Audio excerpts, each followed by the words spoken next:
Hello friends, good morning. કેમ છો બધા? મજામાં ને? ચાલો આપણે આજે આની પહેલાંના લેક્ચરમાં આપણે English grammar chapter first executive તેની સમજૂતી જોઈ. આજે સેકન્ડ લેક્ચરની અંદર આપણે તેની એક્સરસાઇઝ જોશું. તો એક્સરસાઇઝ ક્વેશ્ચન નંબર 1. ચાલો આપણે rewrite the sentence using the opposites of the underlined words, એટલે કે જે શબ્દોની નીચે લીટી કરેલી છે બરાબર, તેના વિરોધી શબ્દો લખી અને વાક્યો ફરીથી લખો. હવે જો તમને એક્ઝામ્પલ આપ્યું છે, ભોલું ઇઝ અ થીન બોય. તમારે કાંઈ કરવાનું નથી. થીન છે એની નીચે લીટી કરી છે, તો થીનનો ઓપોઝિટ શું થાય? તો કે ફેટ. એટલે કે ભોલું ઇઝ અ ફેટ બોય. તો આ રીતના આપણે સેન્ટેન્સ બનાવવાના છે. તો ચાલો આપણે સેન્ટેન્સ નંબર 1 જોઈએ કે Ratan is a dishonest man. Dishonest એટલે અપ્રામાણિક. તો ડિસઓનેસ્ટનું ઓપોઝિટ શું થશે? ઓનેસ્ટ. કે Ratan is a honest man. Ratan is a honest main.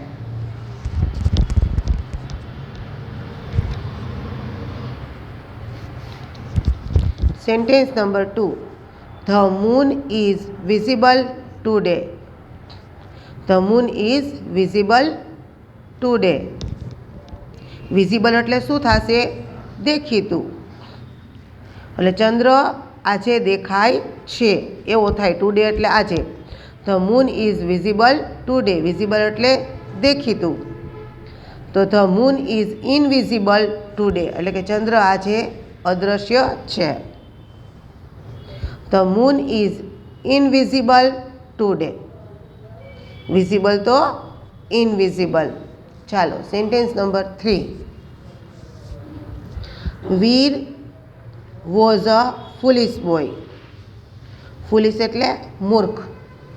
કે વીર વોઝ અ ફુલિશ બોય એટલે કે વીર મૂર્ખ છોકરો હતો. તો ફુલિશ તો શું આવશે? વાઇઝ એટલે કે સમજદાર. કે Veer was a wise boy. Foolish તો wise. Veer was a wise boy. Veer was a wise boy. કે વીર સમજદાર છોકરો હતો.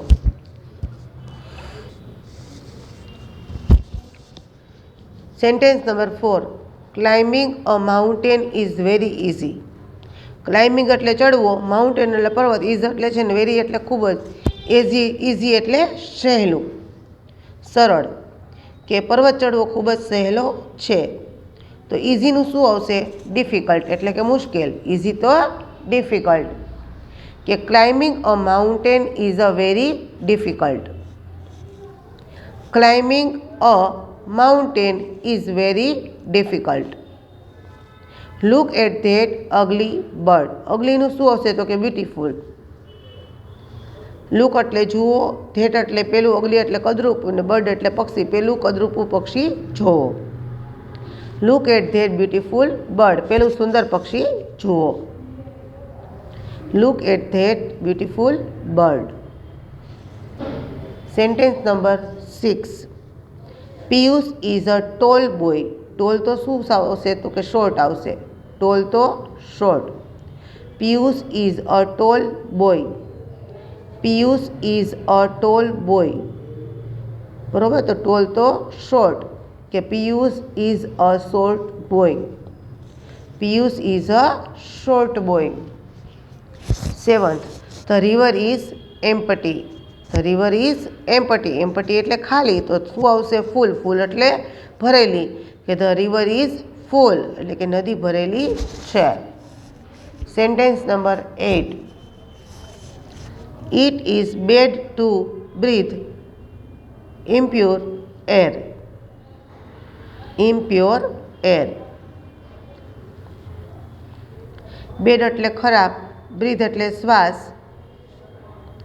ઇમ્પ્યોર એટલે અશુદ્ધ, અને એર એટલે હવા. ખરાબ હવા શ્વાસ અશુદ્ધ કરે છે. It is bad to breathe impure air. તો બેડનું ગુડ અને ઇમ્પ્યોરનું pure. It is good to breathe pure air. It is good to breathe pure air. ચાલો સેન્ટેન્સ નંબર 9.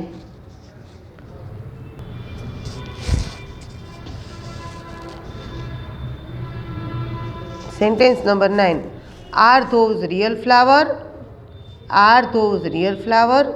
શું પેલા સાચા ફૂલો છે? તો રિયલ તો આર્ટિફિશિયલ. આર્ટિફિશિયલ એટલે કૃત્રિમ. R those artificial flowers? R those artificial flowers? શું પેલા કૃત્રિમ ફૂલો છે? લખાઈ ગયું વિદ્યાર્થી મિત્રો? મારી સાથે સાથે બોલતા જાવ અને લખતા જાવ. ચાલો હવે આપણે પાછળ જોઈએ.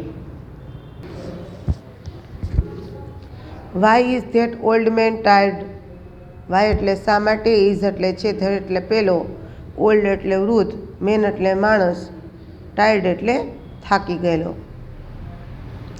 ઓલ્ડ તો શું આવશે અહીંયા? યંગ. ઓલ્ડનું યંગ. બાકી આખું સેન્ટેન્સ એમનેમ જ લખવાનું છે કે why is that young man tired, એટલે કે શા માટે યુવાન માણસ થાકી ગયો. Sentence number 11. Vikram was a kind boy. કાઇન્ડનું શું થશે? Cruel. Vikram was a kind boy. Kind છે તો કાઇન્ડનું શું થશે? તો કે cruel. Vikram was a kind boy એટલે કે વિક્રમ દયાળુ છોકરો હતો. તો Vikram was a cruel boy એટલે વિક્રમ નિર્દયી છોકરો હતો. Vikram was a cruel boy એટલે વિક્રમ નિર્દયી છોકરો હતો. હવે sentence number 12. That is a costly shirt. Costly એટલે મોંઘો. બરાબર, પેલો શર્ટ મોંઘો છે. ધેટ ઇઝ અ કોસ્ટલી તો ચીપ. ચીપ એટલે સસ્તું. કે that is a cheap shirt. કોસ્ટલીનું ઓપોઝિટ શું થશે? ચીપ. કોસ્ટલી તો ચીપ. કોસ્ટલી તો ચીપ. કે that is a cheap shirt. Sentence number 13. Mohanbhai is a poor man. Poor એટલે ગરીબ. Mohanbhai is a poor man. પુઅરનું ઓપોઝિટ શું થશે? રીચ. રીચ એટલે પૈસાદાર. કે Mohanbhai is a poor man તો કે Mohanbhai is a rich man. Mohanbhai is a rich man. Sentence number 14. Tarak is a lazy boy. Lazy એટલે આળસુ. Tarak is a lazy boy. Lazy એટલે આળસુ. તો એક્ટિવ એટલે ચપળ અથવા તો ક્રિયાશીલ. Tarak is a active boy. Tarak is a lazy boy. લેઝીનું ઓપોઝિટ એક્ટિવ એટલે Tarak is a active boy. ચાલો લખી લેજો વિદ્યાર્થી મિત્રો. હવે આપણે ક્વેશ્ચન નંબર 2 જોશું.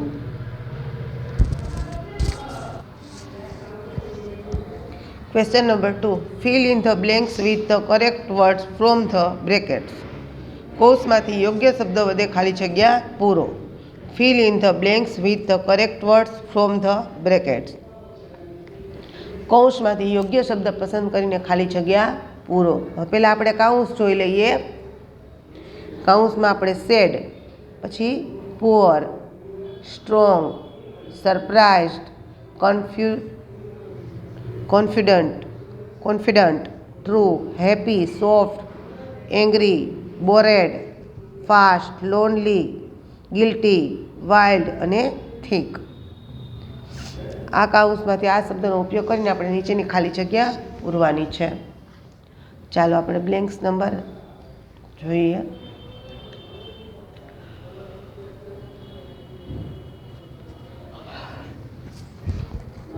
Blanks number 1. Sagar won the match. He is ખાલી જગ્યા. સાગર મેચ જીતી ગયો. He is surprise. તેને આશ્ચર્ય થયું. Sagar won the match. He is surprised. Second. There is no one at home so Meeraben is lonely. એટલે કોઈ પણ વ્યક્તિ ઘરે ન હતું તેથી મીરાબેન એકલા હતા. લોનલી એટલે એકલા. There is no one at home so Meeraben is lonely. There is no one at home so Meeraben is lonely. I have got good marks. I have got good marks. I am happy. मैं खूब ज सारा marks मेळव्या, हूँ खुश छूँ। I have got good marks एटले I am happy एटले के हूँ खुश छूँ। Anand late to his mother, he is feeling खाली जग्या तो एमां आवशे गिल्टी। शुं आवशे? Guilty. Anand late to his mother, he is feeling guilty. 5. Sanjay is खाली जग्या that he will stand first in the class. Confident એટલે વિશ્વાસ। સંજયને વિશ્વાસ હતો કે તે વર્ગમાં પહેલો આવશે, તો અહીંયા આવશે confident. Sanjay is confident that he will stand first in the class. We are ખાલી જગ્યા of sitting in the house તો એમાં આવશે bored. We are ખાલી જગ્યા of sitting in the house, bored. 7. Are there ખાલી જગ્યા animals in the zoo? શું પ્રાણી સંગ્રહાલયમાં જંગલી પ્રાણીઓ છે? વાઇલ્ડ, WILD, વાઇલ્ડ એટલે જંગલી। Are there wild animals in the zoo? શું પ્રાણી સંગ્રહાલયમાં જંગલી પ્રાણીઓ છે? Anil has got less mark એટલે અનિલે ઓછા માર્ક્સ મેળવ્યા। હી ઇઝ સેડ તેથી તે દુઃખી છે। Anil has got less mark, he is sad.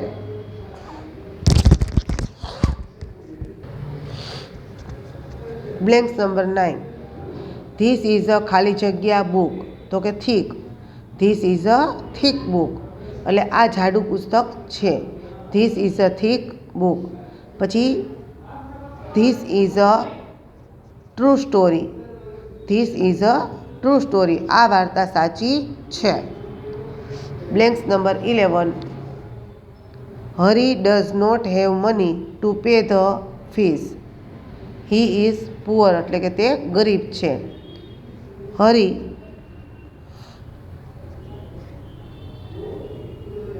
Fees ભરી શકતો નથી, હી ઇઝ પુઅર તે ગરીબ છે। The teacher is angry with the naughty boys, the teacher is ખાલી જગ્યા વિથ ધ નોટી બોયઝ તો એમાં આવશે એંગ્રી। શું આવશે? એંગ્રી એટલે ગુસ્સે થયા, કે શિક્ષક તોફાની છોકરાઓ ઉપર ગુસ્સે થયા। એંગ્રી એટલે ગુસ્સે થવું।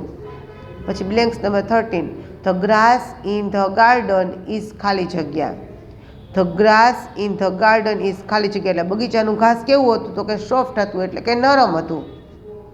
The grass in the garden is soft. 14. Vinay is a ખાલી જગ્યા boy, he is not weak કે Vinay is strong boy, he is not weak તે નબળો નથી। વિનય સશક્ત છોકરો છે, હી ઇઝ નોટ વીક એટલે તે નબળો નથી, એટલે અહીંયા આવશે સ્ટ્રોંગ। પછી બ્લેન્ક્સ નંબર 15.